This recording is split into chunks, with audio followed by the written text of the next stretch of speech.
Magandang umaga sa ating lahat. Ngayon ay April 7, 2024 at narito ang update ukol sa maging lagay ng panahon sa susunod na 24 oras.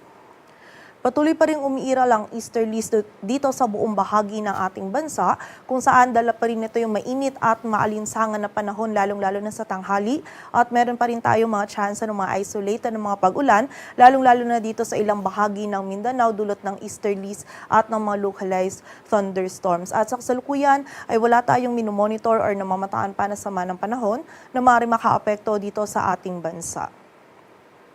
At para nga sa magiging lagay ng panahon ngayong araw ng linggo, patuloy nga magiging bahagyang maulap hanggang sa maulap yung ating kalangitan dito sa buong bahagi ng Luzon kasama na dyan ng Metro Manila kung saan magiging mainit pa rin po yung panahon na ating mararanasan. Kaya wag po nating kalilimutan yung mga pananggalang natin sa direktang init ng araw at kung hanggat maaari po ay limitahan lamang yung ating mga outdoor activities at kung hindi naman maiiwasan ay ugaliin po natin ang pag-inom ng tubig at from time to time ay sumilong or magpahinga po tayo para maiwasan natin yung panganib na maaaring idulot ng init ng panahon sa ating kalusugan. At sa pagsapit naman po ng hapon at gabi, bagamat mababa yung tsansa ay meron pa rin po tayong posibilidad ng mga isolated na mga pag-ulan, dulot yan ng mga localized thunderstorms. Ang ating mga regional offices ay nagpapalabas ng mga thunderstorm advisories or mga babala ukol sa mga pag-ulan nito. Agwat ng temperatura sa Metro Manila ay mula 25 to 34 degrees Celsius. Ang maximum temperature sa Tuguegarao ay maaaring umabot hanggang 37 degrees Celsius.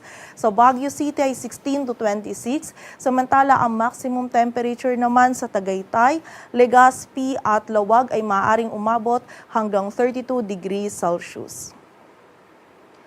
Samantala sa bahagi naman ng Visayas at Mindanao, dito sa may bahagi ng Basilan, Sulu at Tawi-Tawi ngayong araw, lalong-lalo na po ngayong umaga ay mataas pa rin yung tsansa ng mga pag-ulan, pagkidlat at pagkulog dulot yan ng easterlies. Kaya paalala po para sa ating mga kababayan dyan na mag-ingat at maging alerto sa posibilidad ng mga pagbaha at pagguho ng lupa. Samantala, sa nalalabing bahagi naman ng Mindanao, maging sa buong bahagi pa ng Visayas at dito rin sa bahagi ng Palawan ngayong araw ay meron lamang tayo mga tsansa pa rin ng mga isolated ng mga pag-ulan, dulot yan ng mga localized thunderstorms. And during severe thunderstorms, ito pong mga pag-ulan nito ay posible pa rin maging katamtaman hanggang sa mga malalakas na pag-ulan na maaaring magdulot ng pagbaha at pagguho ng lupa. So pag-ingat pa rin po para sa ating mga kababayan.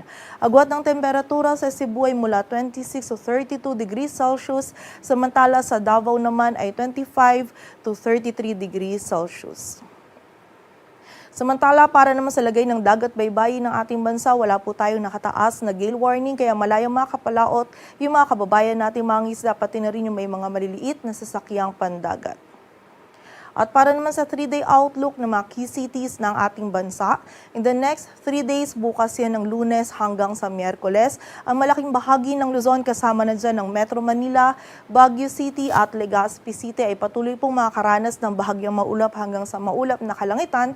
Mainit pa rin po yung panahon na ating mararanasan at meron pa rin tayong mga posibilidad ng mga isolated ng mga pag-ulan, pagkidlat at pagkulog dulot yan ng mga localized thunderstorms. Agwat ng temperatura sa Metro Manila ay mula 24 to 35 degrees Celsius. Sa Baguio City ay 16 to 26 degrees Celsius. Samantala sa Legazpi City naman ay 25 to 32 degrees Celsius. Samantala sa bahagi naman ng Visayas, kasama na dyan ng Metro Cebu, Iloilo City at Tacloban City ay meron lamang po tayo mga tsansa ng mga isolated o yung mga biglaan at mga panandali ang pag-ulan, pagkidlat at pagkulog dulot pa rin po yan ng easterlies at ng mga localized thunderstorms.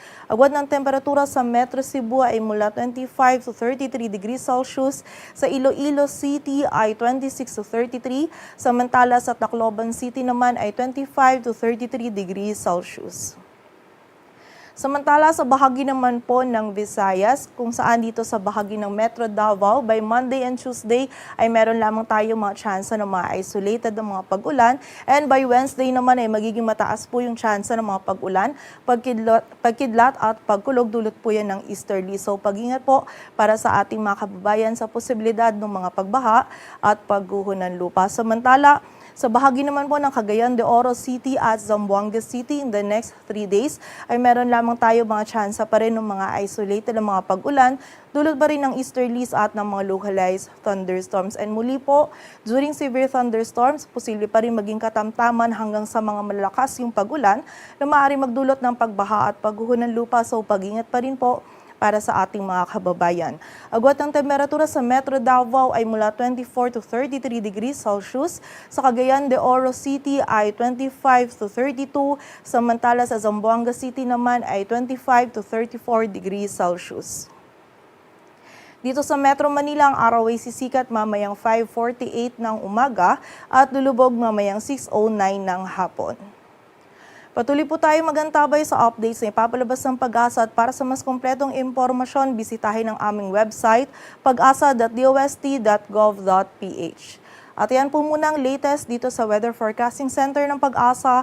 Grace Castañeda, magandang umaga po.